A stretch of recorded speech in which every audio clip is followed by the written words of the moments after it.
Do you have a suggestion for a Rockstar Impact Podcast guest?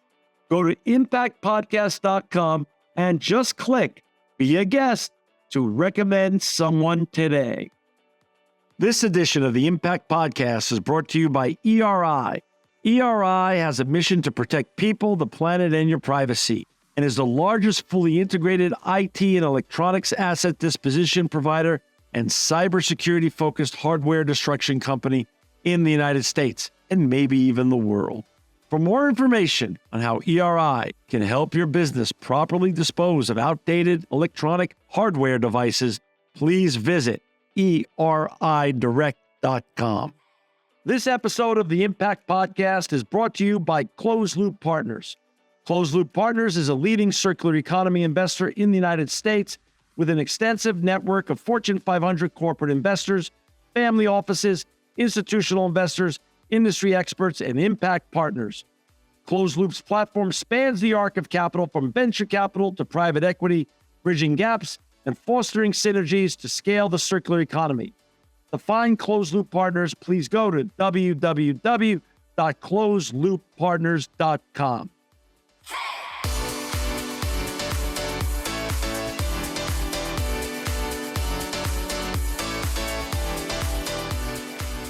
Welcome to another edition of the Impact Podcast. This, my friends, is going to be a very, very special edition because we have with us today Martin Cooper. He's the chairman of Dyna LLC, but much more important than that for this conversation, he's called the father of the cell phone. Welcome, Martin, to the Impact Podcast. Great to be here, John. You know, Martin, before we get talking about how you created the cell phone and what things were like back then and how you think they've evolved since then in terms of the cell phone and technology, we'd love you to share a little bit about yourself. Where were you born and where did you grow up and get on this fascinating journey that you've been on? Well, you have to go way back in my memory to talk about those things. But I was born in Chicago 96 years ago. Wow. Getting close to 97 now. Wow. A very, very different world than we have today. But I still have memories of those times. My folks were immigrants.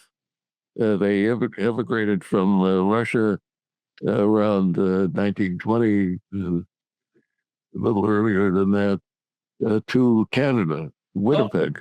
Oh, okay. Winnipeg is a place in Canada that most people say they are from Winnipeg because nobody stays there very long. If they don't have to, it's very cold in Winnipeg. Right. But they got married in Winnipeg. They moved to Chicago, tried to start a business, and that's where I was born. Business failed for reasons we're not going to discuss now. They ended up moving back to Canada. Tried some other businesses. They stayed in Canada for 8 years or so. Went back to Chicago and finally got into the business that we're both successful at. And that's the history. The one aspect of that is that they both work very hard. And the result was that I spent a lot of time alone. And that's how I became a dreamer. And that has been the one focus of my life. I do a few practical things now and then, but I do I'm a free-range thinker. It's very hard for me to be focused on one thing, but I'll try to focus on you for the next hour, John. When you were growing up, were you, as a child, were you excited about school and reading and learning, or were you just more of a creative dreamer even from your childhood? Oh, no, I was an avid reader. I started, I can still remember one of the first books. I still remember being at the library in Ontario, Fort William, Ontario, which is a part of Thunder Bay now. And I remember it because I was very short, and I was looking at the librarian up at this tall thing, and she says, "Are you sure you want to read that book? You're just such a little boy." I said, yes, I want to read it. It was Moby Dick, Oh, which, wow. I Herman bet, Melville. Herman yeah, Melville. that's exactly right. And it's a very deep book, as you know. And I'm not sure when I ever saw it at that time, but I've read it over twice since then. And Wow. but was an avid reader because you could do reading all by yourself, no matter where you are, and Right. that has been a focus of my life. Then you graduated high school, and then you went to what? The Illinois Institute of Technology? That's right. I went to I got interested for whatever reason in technology from the time I was a little kid. I wanted to know how things work, and I have a recollection of watching some boys with a magnifying glass burning paper. You ever do that, John? Yeah. Yeah. So As a kid, yeah, that was a big and, deal with the sun. it really, I got those little things were so important to me. And so I took a Coke bottle and broke the bottom off, tried to make a lens out of it. That Wow. didn't work. So that's how I learned about experimenting and accepting failure. So, uh, so by the time I got to high school, I knew I was going to be an engineer of some kind. And so I went to a technical high school. What I didn't know is that a technical high school is another word for a trade school. But it was the smartest decision I ever made because the teachers at this school did very well with the non-technical courses. But I took a shop every semester of my time at Crane Technical High School. Everything from print shop, wood shop, forge, foundry. So, if you think about it, all these are tools that engineers use, and everything has changed, but the principles are the same. You use a tool in ways that you don't chop your fingers off. And that rule is still the same as it was 90 years ago. So, and then, of course, in those days, nowadays when kids go to college, by definition, they go somewhere away from home.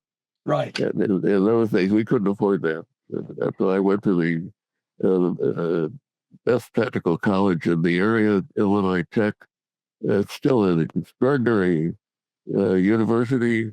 I'm now on the board of directors of the Illinois Institute of Technology. They were as extraordinary now as they were then. And those were very lucky decisions in my life, John. Wow. And so you graduate from the Illinois Institute of Technology. So you made some great decisions. You got educated. How was the job market then for someone like you who was an engineer slash dreamer visionary? What were you looking to do out of school? Well, first of all, I have to say that I could not afford to go to the university, even though I still remember how much it cost to go to Illinois Tech. Oh, The first year, it was $162 a semester. wow. I mean, it's more tens of thousands now. But the way that I get after school is I joined the Navy in the ROTC. Hmm. Navy paid for my education, but I was obligated to serve in the Navy and become an officer for 3 years. I was very fortunate in doing that. I loved being in the service. I became a submarine officer. I really had a tough decision to make if I wanted to stay in the service, but I was very fond of a young woman in in Chicago, and so I made a decision. I was going to leave the service. Told the Navy that I was leaving, and then 2 weeks later, I got a message from my girlfriend, who was no longer my girlfriend. Oh my gosh. She decided that she was not going to. But I left the Navy in any event. The place that I would die to go to was to be at the laboratories. Well, I didn't have a doctor's degree or a master's degree at that time. So that wasn't in the cards. I tried to go to the Yarmer Research Foundation. Uh, Once again, I was not educated enough. Even though being in the Navy was education in itself, John, it really helped me grow up and learn how to deal with people, how to get the people to do your bidding without antagonizing them, how to face problems without getting panicked. So that was a really important part of my life. So I got a job as an engineer. My first job was a total failure, and it turned out to be one of the most important failures of my life. And that was because I went to work for a company called Teletype Corporation. You're too young to know what a teletype machine is. Yeah. No, but Martin, explain what you mean your first job was a total failure. What does that mean? Explain what that means to you, because that's a very important lesson for our young listeners out there to hear that failing is not really a bad thing. It's part of the journey. So I want you to explain why you thought it was a good failure. It, let me tell you, you learn more from failures than you do from successes. Right. Because you know as well as I do, you explained to me at least one of your successes is this podcast. I'm sure you have some problems Oh yeah. and false starts. Oh yeah. And you when you're successful, you can be successful because you're lucky. Right. When you're a failure, you know you did something wrong, and you learn from every failure. Yeah. And the wrong thing I did was sign up for a company whose product was destined for failure. Because it was the teletype machine was an all mechanical machine for communications. As you know, there is no such thing as a mechanical communication device anymore. Right. So that was the bad part about it. The good part is that the teletype company, it was part of the Bell system. And they operated with the same principles as the Bell system, which was a monopoly. And I can tell you very briefly the difference in the flavor of the companies. I sat in a room. They hired me as a research engineer. I sat in a room with 100 other engineers doing various other things. We worked during the day at the lunchtime, at the break time, at the time the Cleveland bell rang, and everybody stood up and walked out. So I lasted a year there and got a job at this small company in Chicago called Motorola. Oh. And somehow I was in a small group of engineers. We worked in a old building. We had to be careful because on hot days, tar would drop from the roof. And they have it, I remember, somehow it got time to go home every night. If we were engaged in the conversation, we just kept going. The job was interesting, challenging. There was so much difference there.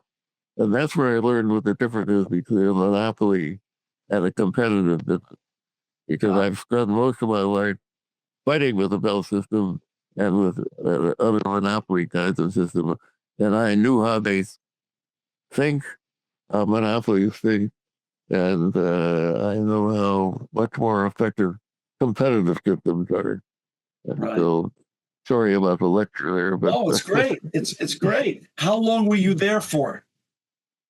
for motor, I was at Teletype for 1 year. I was at Motorola for 29 years. Wow. Wow. But I should tell you, though, that during that 29 years, I worked at least 7 or 8 different jobs, each one escalating in one way or another, taking more chances, and having my share of failures and unsuccesses. Motorola was wonderful in that regard. They recognize that the people that take chances do fail on occasion, and they recognize good thinking and successes. So I ended up taking Motorola for 29 years, and the only reason I left is there was I had gone about as far as you can go in a company like that. I'm still the prefigure and the character. So, you'll forgive me. Uh, and that's when I left Mono and started a new business.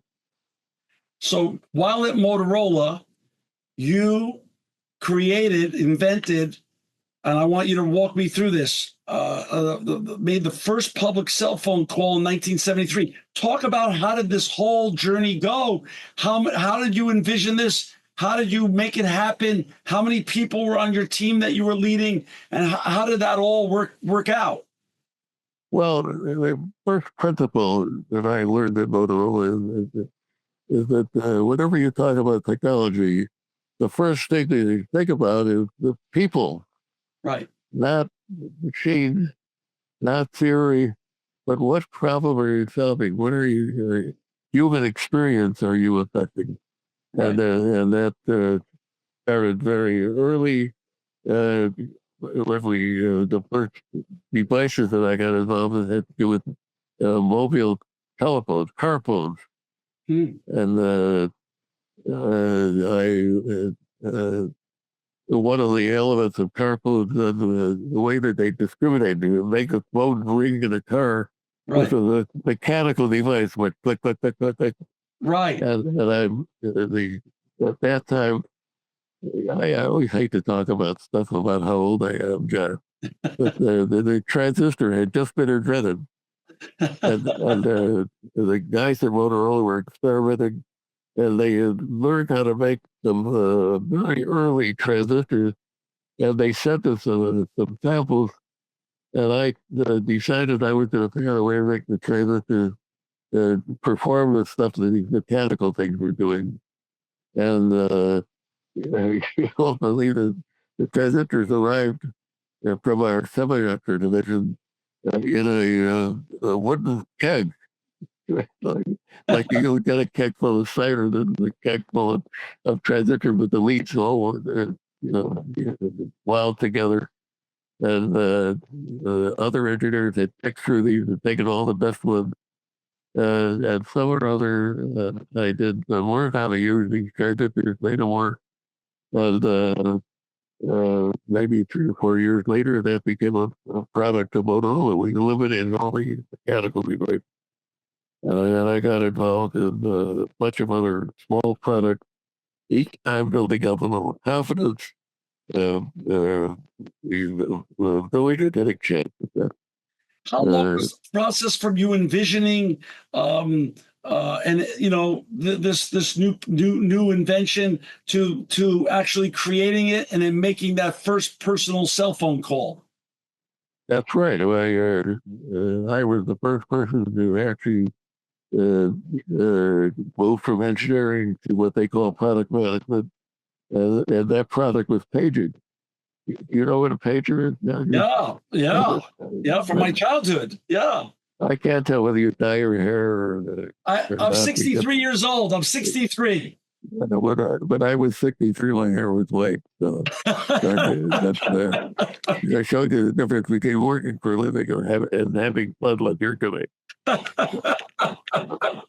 So I actually became a project manager where I was involved not only in engineering but marketing as well. Wow. So and uh, that's when I encountered the Bell system, because the Bell system decided that they were going to go into the paging business. Motorola was dominant in their business, and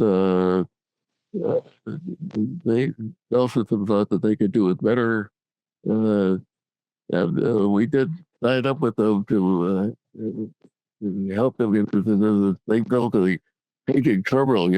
Paging. You have a metro station in the middle of the city, and you send signals out, and you reach the Yeah. people you want to reach. Yeah. For those your listeners that have no idea what a pager is, Right. there are still pagers in existence, but the Bell system at that time, the pagers were a company would have just enough pagers that they could reach their own people. Right. And the Belsons said, we want to do citywide paging. And I thought about it for a while, and I said, well, why citywide? Let's do it over the whole country. So the Bell System design was to have the terminal, the central station that could reach 3,000 people. Wow. And I put a team together, and our product to reach 100,000 people. Wow. And finally, the Bell System gave up. We became the dominant provider while I was in that business. But that's where I learned about the Bell Laboratories being a monopoly, and why monopolies do not take chances. They don't really think about the customer; they think about the technology. Right. So, What year was it? What year were you working on that page? That pager from city to national. When was that? When were you working on that? What was the time period? they were 1969. Wow. 58 and 59. Coincidentally, that was the time when the Bell System announced that they were going to come out with a national car telephone system. Okay. And that's when I decided that that we had already done car telephones. We had already done them mostly transistorized. We were dominant in that business. And I decided that the Bell System was all messed up. I was in the paging business, portables. And my first public statement of that was the following. Yes. People are mobile. And yet, for 100 years, the phone company, the Bell System, has told us that the only way to communicate with somebody else was with a wire between the two people. And they were wrong. So there you go. That's the idea of people first. So this is 1969. We started a 12-year battle with the Bell System. The Bell System had decided that the portables were not were not technically possible at that time, and that the way to go was with car phones. And I had already done car phones. I was ready for the next generation. And we took the Bell System, Motorola took the Bell System out. And in 1973, there we are. So 1973. Talk a little bit about the first public cell phone. We had been really working hard. I testified before Congress, testified before the FCC twice, and we're making some headway. I had a relationship with the chief engineer of the FCC, but the Bell System, this was the biggest company in the world. Most people, the most revenues, the most profits, and a monopoly on top of that. And they were a really tough competitor, and they were starting to make headway. We had in Washington, we had 3 people covering the Congress and the FCC. The Bell System had 200. They would call on the chairman of the FCC every week, and on every commissioner every week, and every congressman every week. So we were really getting desperate. That's when and the issue with Motorola was that the Bell System was supposedly not only to do cell phones, car phones, they were going to take over the two-way radio business, which was Motorola's most profitable business. Whoa. So Motorola was interested in keeping them out of the two-way radio business. And that's when I decided that why can't we build a better device than what the Bell System is supposed to do? And my management supported me. Anything that would beat down the Bell System had to be good. And so they were going to do a demonstration in Washington to explain to the senators and congressmen how important two-way radios are. I have to tell you, John, there's nothing more boring than what two-way radios do. They are the glue that keeps all our industries running. All those UPS trucks around, all the police, fire departments, but those are services. They don't affect consumers.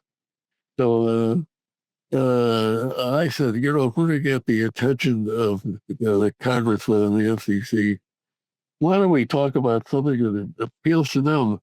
And that is making these two-way radios, the car telephones, personal.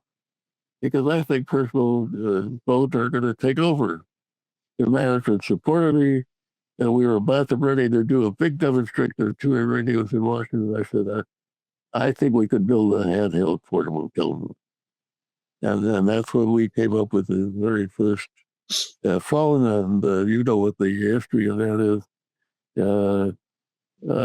I went to the management in November of 1972. By December, they had given the approval. I put a team together in March of 1973. We had a working unit in the laboratory. And on April 3rd, 1973, in front of the Hilton Hotel in Washington, D.C., we demonstrated a working handheld portable phone. And what was the first? You talk about putting people first in your in the last communication. What was your first communication on the cell phone? Well, there was a music idea. There's only one thing I was thinking of when we're standing on the street. Remember that this was before the integrated circuit was being widely used. The parts were all hand wired together by bunch of engineers in the laboratory. And the only thing I was thinking of, why I hope this thing works. I'm talking to a reporter, not unlike you, I'm standing on the street. And at the last minute, I got to the point of showing how it worked. And I hadn't thought about who I was going to call. And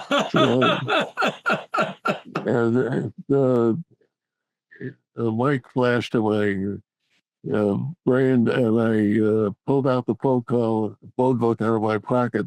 Gives you an idea of what the state of the art was. Man, I looked up Joe Lago's number. Joe Lago was my counterpart of the Bell System. He was running the mobile phone system for the Bell System.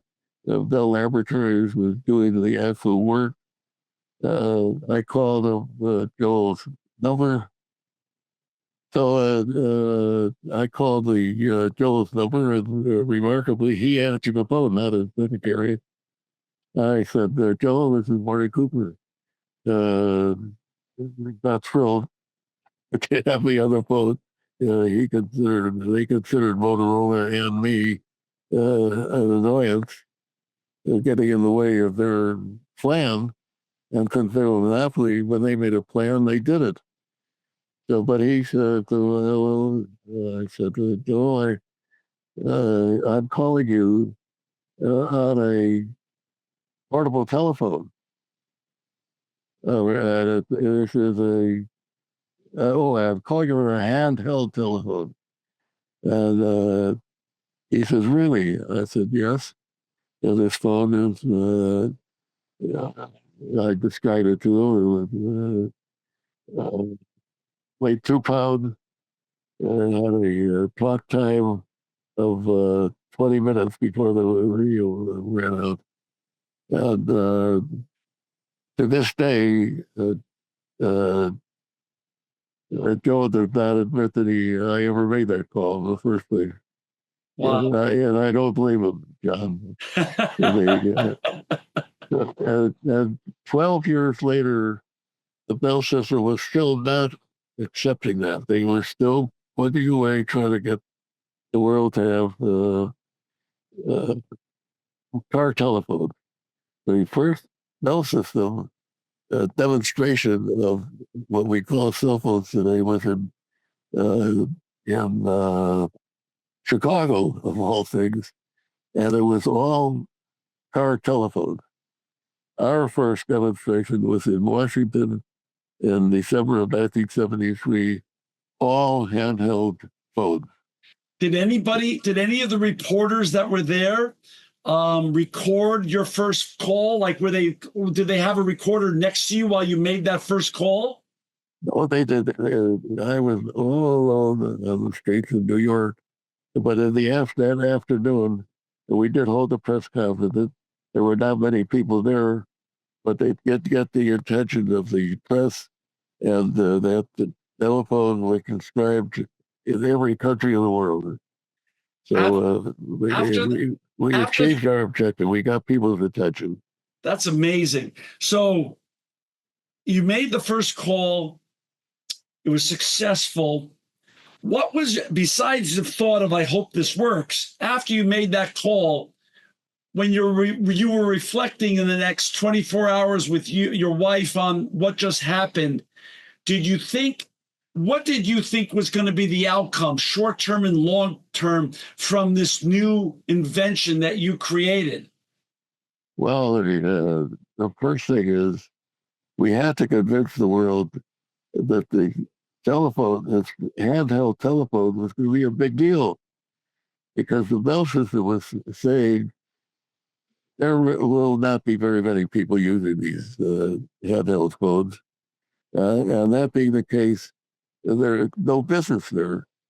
We are willing to stick our necks out, but we want a monopoly. Right.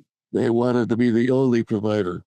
And that started this, what I described to you as a 12-year battle of Motorola trying to dissuade the world, mostly the FCC, as they were the decision makers, that it was just wrong to do that, and that the way to do it was to have a competitive business, and that the market should decide whether they're portable or car telephone. Thousands of pages of filings with the FCC. As I told you before, I had to testify twice with the FCC. I would love to tell you, it's mostly self-aggrandizing, but isn't that what we're doing here, right? Where I'm in the Congress at a committee meeting. Senator Inouye of Hawaii is the chairman of this. I don't know, it was a Ways and Means Committee. It was a very important committee, and he was one of the top active senators. The first session of the afternoon, they had 4 speakers from the government talking about the need for radio spectrum. Then they had a break, and the next people were the people from industry talking about the radio spectrum. And me being naive, the first time I'd ever been in a role like that, talking to a bunch of congressmen, this thing was set up like a trial. And I was chatting with somebody, and I go to where the speakers are. It turns out that the previous speakers, there were 4 speakers, they had 4 chairs in front of the table. And it turns out there were 5 speakers, and the 4 chairs were already occupied. There was no room for me. So they immediately ran off and found another chair. Here are these 4 speakers sitting at a table, and I'm sitting off on the side. And they called out these speakers, and each one gave his presentation one at a time. And then my turn came up, and they introduced me, and I said, "Thank you very much for the opportunity to be here speaking to you today, and thank you for the opportunity of being last, so I can explain to you what everybody else meant to say." You can't appreciate that unless you looked at the way. He was a really serious guy. He looked like he was a totem pole, no expression. When I made that comment, first of all, everybody in the room laughed, because there was a relief that there was all these serious discussions. And there no he actually smiled. That may have been the first time in history. So the bottom line is that we ran some competitive tests in 1981.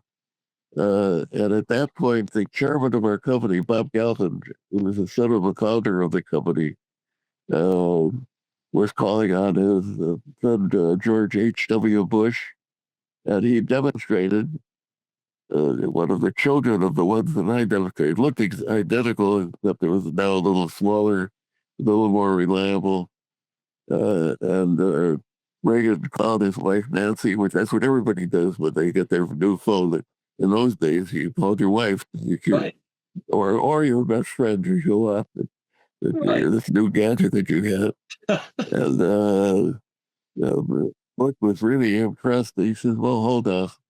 And he walked into Reagan's office. And of course, Reagan called Nancy, and you guys might give him a call, a very successful call. And Reagan says to Bush, "Why don't we have this?" Oh, This came secondhand. And Bush said, "Well, the SEC has been dragging their feet for a number of years." And Reagan said to Bush, "Make it happen." Oh, wow. Within Wow. weeks, they FCC announced that this new system was going to be public as soon as they could figure out who the first providers were, that the system would be competitive, not a single company, and that the nature of the system would be determined by the market. It would not be either a car telephone system or a handheld phone system, would be what the market required. Fortunately, in order to allow handhelds to be, you have to design the system the way I had designed it. Otherwise, it wouldn't work. If you think about it, car telephones are two-dimensional, right? Right. Handheld phone, you can go up on an elevator, and that introduces a whole bunch of new problems, which we have solved, and most of them have that. So I don't have to talk about the result. 80% of the people in the world today have telephone, handheld phone.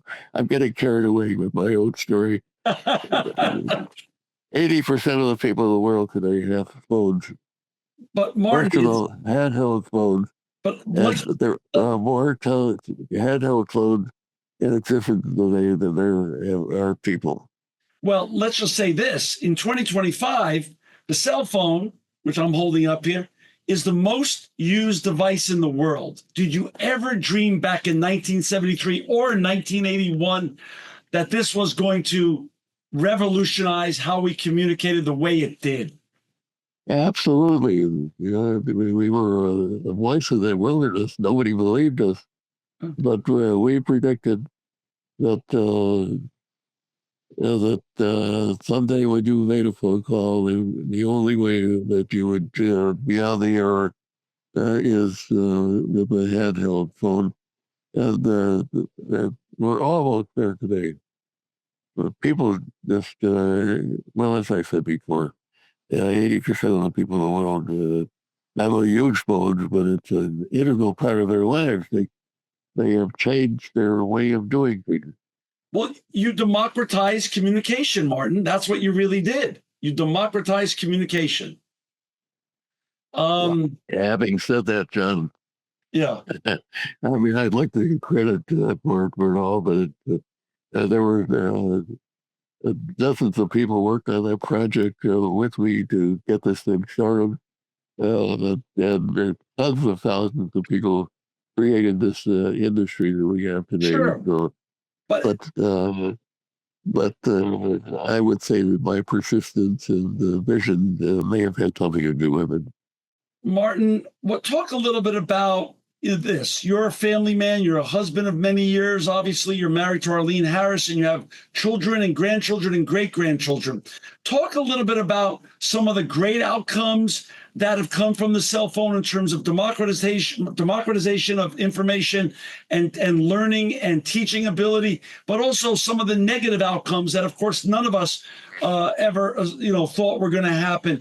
How do you balance the positive with the negative now that we're sitting decades away from 1973 and 81? Where do we sit today with the beauty and the elegance of the cell phone and what you created, both the positives and negatives? Because you've got a worldview in that you're not just an inventor and a visionary and an entrepreneur, you're also a family man. Well, are there downsides to the cell phone?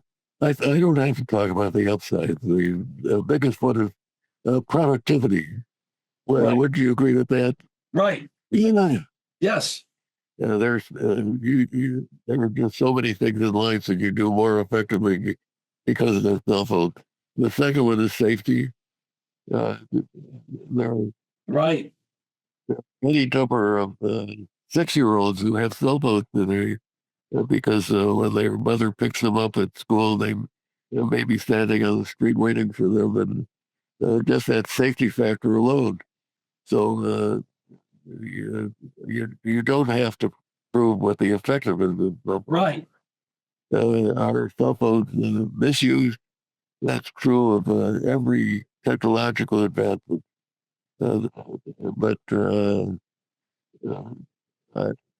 you have to look at the issues one by one. The one I really love to talk about is at least 6 or 7 governors are proposing or have succeeded in making the cell phone prohibited in schools. That I would suggest, John, is one of the most stupid things that I have ever heard anybody think of or do. Think about it. And all the rest of us, all the adults from college on, are going to depend upon the cell phone, the technology, the ability to reach anybody in the world, access to all the information in the world. But we're not going to let the kids have that capability in school. A cell phone ought to be one of the most valuable tools in school. The problem is, and it's a very real problem, John, is that you cannot teach the same way that you taught before. You can't give an exam and let kids have cell phones where the exam is all of answers are all available. You have to change the educational system. So I don't disagree with the governors in the sense that the system has to be changed to accommodate the cell phone. They ought to have special cell phones for kids because children cell phone should be a tool of education, not something that prohibited. And in fact, I'm not crazy about the progress that has been made in actually the way cell phones are manufactured and designed today, because the even though there's not a monopoly, there are just a few companies that are building cell phones today, and they are competing with the same basic products. So that's just one example. The form factor of phones is simply wrong. The biggest opportunities of the future are, first of all, in education, second of all, in healthcare. If you think about the biggest thing that's going on in healthcare today is the ability to examine a person, measure what is going on in their body, not with a once-a-year physical examination, which is essentially worthless, because by the time you get measured, your disease has been there for possibly a year, and you want to be measuring people continuously and anticipate when somebody is going to get sick and nip it in the bud, stop it. Right. And the only way to do that is to, first of all, have the cell phone actually intruding on your body and measuring various parts of your body based upon your history, based upon your genetics, based upon your health history.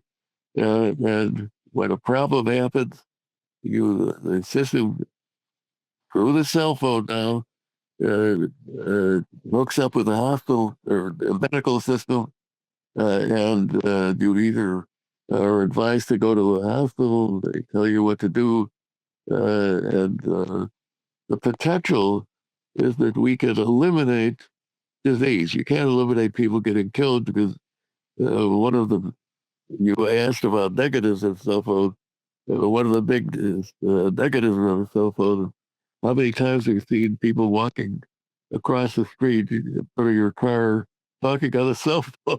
Right. But Right. the one thing that technology cannot eliminate is stupidity. So, so we do have some problems, and we have some problems, especially now with the technology of reproducing people's voices. It's possible to have somebody call you on the phone You're right. and pretend they're somebody else. But you could do that with a landline phone as well. It's funny, Martin. You said you brought up education. I can't agree with you more. I mean, I think you're spot on in that.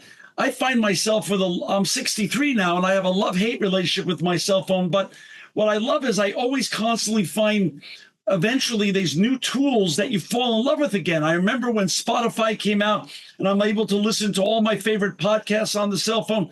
And now with AI, I'm able to go and query a lot of the new AI LLMs, and there's so much information, new information available to all of us. It's like a new education that's now available vis-a-vis our cell phone. So the cell phone continues to keep delivering wonderful ways of democratization of information. So I think I think you're spot on that education is really such a wonderful tool that our cell phones keep delivering to us. Well, that's right. You could go on and on about this. And in my belief that because of the cell phone, education keeps going at a much faster rate than it would otherwise. People are living longer now. I'm not attributing all of that to the cell phone, but what living longer means that the old paradigm of, let's see now, you're born, you go to school, you graduate from college, you get married, you retire, go to get a job, that you retire and you die. Well, it turns out that people now have 2, 3, 4 careers, Well, and so they're learning continuously in their lives. And the cell phone is one of the most valuable tools of education in that process. So we don't have to beat it to death. Well, I mean, look at you. You and your wife are just perfect examples of what you just said. You're a serial entrepreneur. You were an entrepreneur. You were an entrepreneur in residence when you invented the cell phone and made the first cell phone call. You were an entrepreneur in residence, but an entrepreneur in reality. And then you went on to form Dyna with your wife and keep inventing. You're a serial entrepreneur, Martin. What other great inventions have you and your wife accomplished after the cell phone? What did you go on to do with Dyna, just to show you keep reinventing yourself decade after decade, and you're still not only a legendary entrepreneur and visionary, but you're still a creator. Talk a little bit about that journey after 1973 and 1981.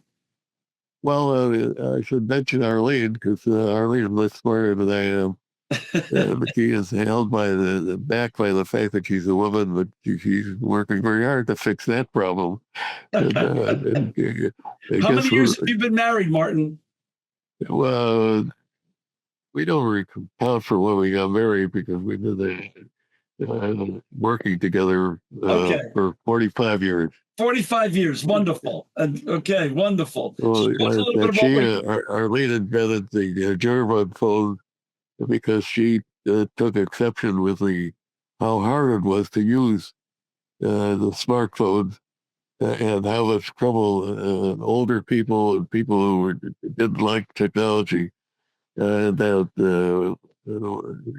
her first her contribution was a Jerabug phone, which is still being sold in various versions. It was very And successful that was in business. partnership with Samsung, right? The great Korean brand. That's exactly right. I introduced her to people at Samsung, and I had the privilege of watching her sitting with the president of Samsung, and he personally contributed to the design of the Jerabug phone. That's how excited he was. If you were Wow. Motorola or any big company that came in there and told Samsung you wanted them to design a phone, they would not have considered it, and they sat there building Arlene's phone for her. So So really, you're the father of the cell phone, but she can be also called the first lady of the cell phone. that is what we call it. She deserves that in every sense of the word. Yeah, she's still very active in the industry in so many ways that it's hard to describe. So you're both entrepreneurs and visionaries. What's the great quality that you see across other entrepreneurs and visionaries? I keep hearing the word relentless. Are you relentless, or are you just persistent, or how do you term it? Well, it's all of the above, but you really have to immerse yourself in the problem. Okay. You can't just uh, think about something and then look for the opportunity. You, I already told you what the first thing you think of, right? Yeah. Should I ask you, or it's a human experience, right? Right. That's got to be the first thing of any entrepreneur thinks about, because you have to understand the market, and you have to also understand those two words that you just used, relentless and persistent, because there is no such thing, John, as an easy business. Right. They are all hard. Even podcasting is hard. It's all So, hard. I didn't tell you this, Martin, but my full-time job, this is my part-time job. My full-time job is I'm the CEO and co-founder of the largest recycling company of electronics. So we're very familiar, and we're very thankful to you for your wonderful invention, because if you didn't invent this, I probably wouldn't have a full-time job. well, if I accept that accolade, because not only do I support you in that regard, but I get a new phone every year, whether I need it or not. So think of all those old phones that you can recycle. So what have you and your wife worked on together and invented together at Dyna, and in your 45-year journey together? What have you worked on, and how have you stayed together working on this as co-entrepreneurs and co-visionaries? Well, our most successful things have been the things that we've done separately, because Okay. Arlene did the Jitterbug. I worked with her and supported her, but the ideas were hers. And when you talk about the relentlessness, we both had other businesses we started that have not been quite as successful. I did start a company that looked at the future of cellular, in the sense that there were not enough radio spectrum, or at least people said that, to support the growth that has occurred and it will continue to occur, and all the technology that I helped create in this company, a company called Raycom, is coming to fruition right now. And my latest endeavor is I have a hearing problem, and it started when I was in the Navy, at a time when I thought I was indestructible, and I would do target practice from the back of a ship with a 45 caliber pistol. And every time I'd pull the trigger, my ears would hurt. And Wow. what was happening is all these little fibers in my ears that make you hear were breaking off one at a time. Oh. So I have bad hearing now. I discover that 10% of the population of the United States, and more in the rest of the world, have serious hearing problems. And what you don't realize is what the lack of hearing does is that it interferes with your ability to communicate with other people. Right. And that is, I'm not exaggerating, life-threatening. Right. People die from loneliness. Right. So I did discover that there are some voices that are better than others. And so I assembled a team of people, and we are creating a product that is a different kind of hearing aid. It's not a hearing aid that just makes things louder, because all that does is take those little hairs I was describing and break them off for other reasons. But what I have conceived of is taking a voice that you do not find comfortable. I mean, your voice is very comprehensible, John, but if you have a really bad hearing problem, you might have a little trouble with yours. But you have clearly this what you've been doing for the last so many years has made you a clearer speaker. Uh, So I what's your I new device? What did you create that's going to hopefully revolutionize the hearing aid business? I can now, even with our experimental stuff, I can listen to anybody, people with the highest voices, people with the most non-comprehensible voice, and turn that voice into one that is optimized for my hearing. Wow. It actually matches like a jigsaw puzzle. Fits right into what the limited capacity to hear that I have. So it uses the reason that somebody like me can do that is that technology is moving so fast. Artificial intelligence. So tell me the differential between your new product and what existed before, and then when will your new invention hopefully be available to the public? Because this is a growing problem. I have many people in my family with hearing issues. This sounds like a breakthrough invention. Well, I hope that it is. There are a lot of people working on this problem. And the only thing that I contributed to the problem, John, is that I experienced it. I know exactly what the problem is. And so when our team does demonstrations, they use me as a subject. And that gives us a big advantage over other people. But just to repeat, Yeah. what we are doing Yeah. is examining a person and finding out what voices that person can hear well, what the characteristics are of that voice, and changing the voice of other people to fit that pattern. So when I talk to you, uh, I can hear you very clearly because you are an experienced speaker. But if you were a woman with a very high pitched voice, what I would hear is not your voice, but I would hear the voice of a woman, still a woman's voice, but with a tone that fits into my hearing pattern, and I would hear that Wow. voice perfectly.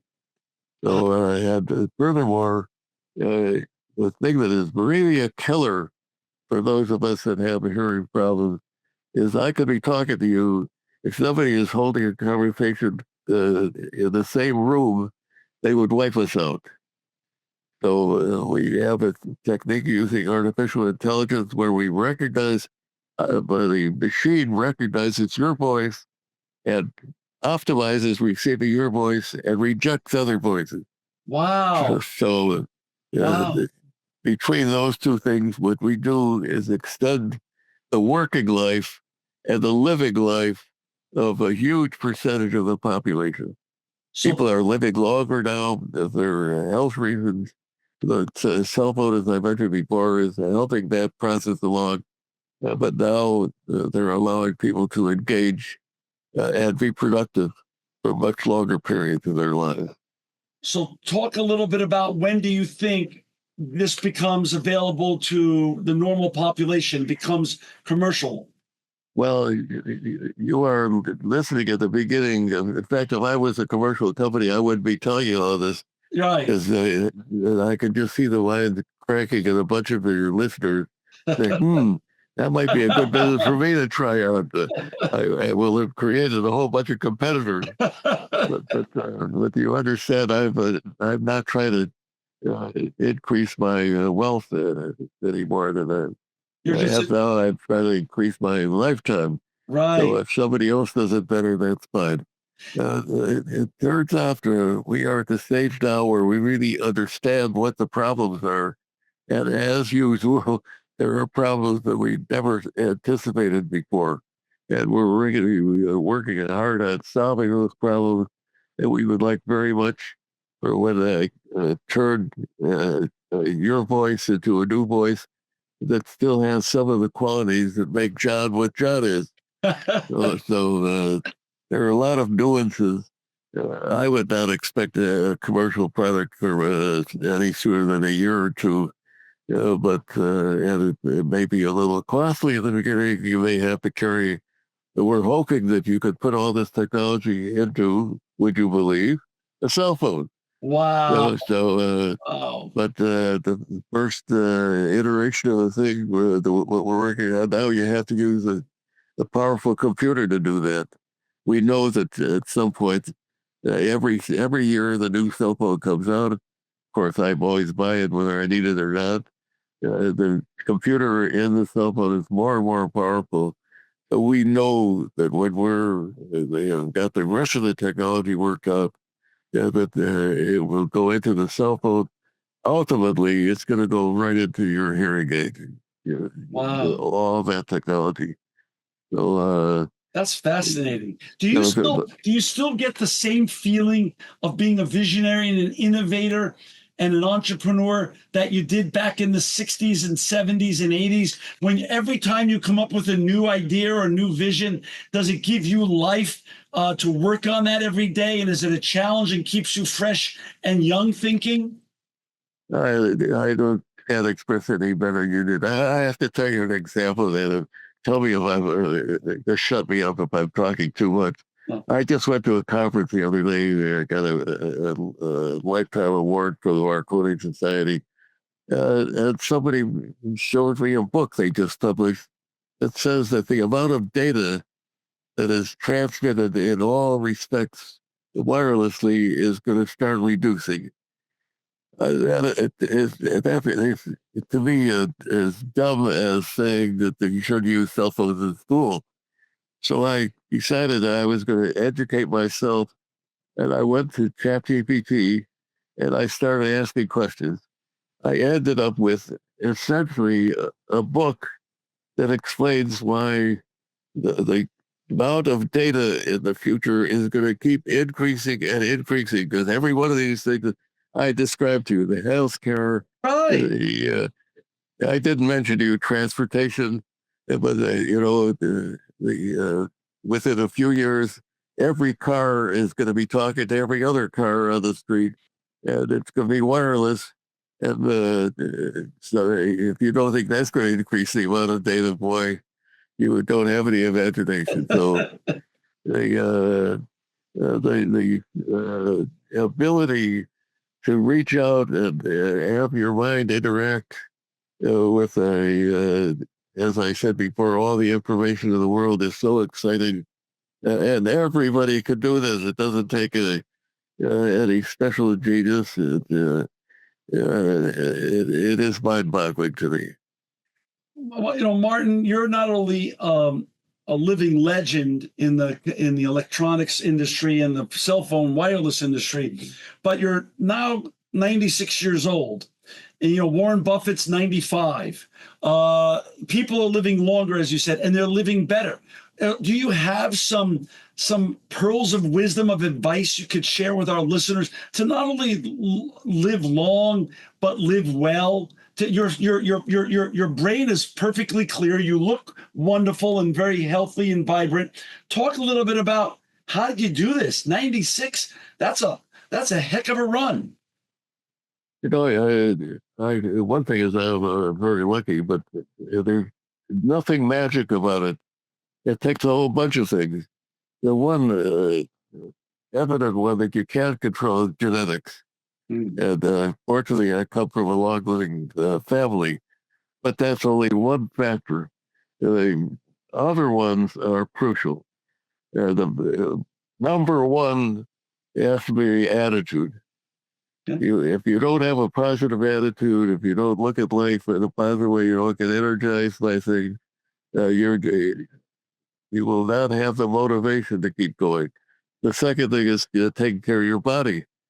If I had any brains, I would not have been shooting my pistol off that. And in fact, You were young. You didn't know. What did you know? You were a young kid. You were a young kid. Well, when they do the target practice now in the Navy, they tell you to wear headphones on. Right. In ancient times, when I was in the Navy, they didn't teach that. And so nutrition is really important. Only recently, a friend of mine named Eric Topol has been working on really esoteric living over a long time. And one of the things he discovered, and this may affect you, probably not, is that overdoing drinking alcohol is life-threatening. Right. So he doesn't even like the idea of having a single drink or a drink a week. Right. But certainly using alcohol to improve your attitude is your life shortening. So it's all obvious things. You want to have a positive attitude about life. You want to eat well, exercise well, take care of this body. You only got one of them, and use all of the modern tools to be aware of the diseases that are somehow we're surrounded by other people's diseases. You are going to get them. If you do all the other stuff, you are able to resist them. If you have a modern cell phone, it's going to tell you you're getting sick. Do so-and-so, and you will not get sick. So do it all. Because the living longer now is something to look forward to, not just a path toward giving up. So I don't know if that's inspiring in any way, but I believe in everything I just said, and I recommend it for everybody. And you've been with your wife somewhere around 45 years. Any pearls of wisdom for us husbands out there or significant others on how to have a long and happy marriage? Well, I could use a little help myself. As I said before, when you're with a woman who's more intelligent than you are. But the most important one is you cannot win an argument. And I'm really sincere about that. It just sounds like an obvious thing, but anybody that thinks that in a relationship it's 50-50 is making a big mistake. The only way relationships are maintained is if they're 80-20. If the other person 80% of the quality of the conversation, and you got a chance of surviving. So I haven't totally convinced Arlene of that. So she wins most of the arguments, but that's worthwhile. She's wonderful. You know, as I mentioned earlier, Warren Buffett is now almost your age. He's 95, and he just wrote his final investor letter to his investors because he's semi-retiring at Berkshire Hathaway. He's going to become the chairman, but he's not going to write his letters anymore. And in his letter, he said, kindness is both costless and priceless. What's the kindest thing anyone ever did for you, Martin? Well, people are just so nice to me my whole life. I would not narrow it down to anything. That's great. The most important thing in my attitude about that specific thing is I learn from everybody. I find good qualities in everybody. And I start out when I meet somebody thinking about what can I do to get an interchange with this person so we make both of us better. Right. I hope you do. It doesn't sound like I'm That's beautiful. lecturing. That's beautiful. No. But it is true. If you start out, you're being suspicious of people, You build a barrier between you and other people, and that's the problem with the whole world today. This whole concept of warfare, of people hurting each other, unproductive, unnecessary, stupid. So let's beat down stupidity, up with cell phones, down with stupidity. So safe to say you're a people person. You really love meeting people and you love being engaged with people. You enjoy the personal fluency you've built over your 96 years. You bet. You bet. I value those things very highly, and I don't reject anybody unless they reject me. All, including myself, all parents and grandparents and great grandparents are looking to always be better. Any great advice about being a dad, a grandpa, and a great grandpa on parenting? Because these parents are so many times I meet young parents and they're so worried that they're not doing the right thing or they're going to make mistakes. Any thoughts and pearls of wisdom on your lifetime of parenting and being a father and a grandpa and a great grandpa? Well, I keep reminding you that I'm still learning. But there is only one important one, and that's set a good example. That's good. Lecturing to your children and grandchildren never works. But if you set a good example, I have not only my family, but every once in a while I run into a youngster who is open-minded, who likes to exchange ideas, and that's my kind of people. And those are the people that I influence, and they influence me as well. Martin, I'm just going to say this has been the most delightful 90 minutes of this year for me personally. It's an honor to meet you. You and your wife Arlene are in the Consumer Technology Hall of Fame and the Wireless Hall of Fame, and you're also considered two of the top 10 wireless inventors of all time. I not only thank you for your time today, but more importantly, I thank you for all that you've done to inspire entrepreneurs like me and how you changed the world with the cell phone and you've made the world a better place. Martin, thank you from the bottom of my heart. This has been a dream come true to meet you like this and to have this conversation. And thank you for all you've done to make the world a better place. You were much too kind, John, but thank you. I really enjoyed it. You had a great viewer, and I wish you the best of luck. This edition of the Impact Podcast is brought to you by Engage. Engage is a digital booking platform revolutionizing the talent booking industry. With thousands of athletes, celebrities, entrepreneurs, and business leaders, Engage is the go-to spot for booking talent, for speeches, custom experiences, live streams, and much more. For more information on Engage or to book talent today, visit letsengage.com.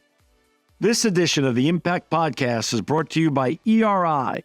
ERI has a mission to protect people, the planet, and your privacy, and is the largest fully integrated IT and electronics asset disposition provider and cybersecurity-focused hardware destruction company in the United States, and maybe even the world. For more information on how ERI can help your business properly dispose of outdated electronic hardware devices, please visit eridirect.com.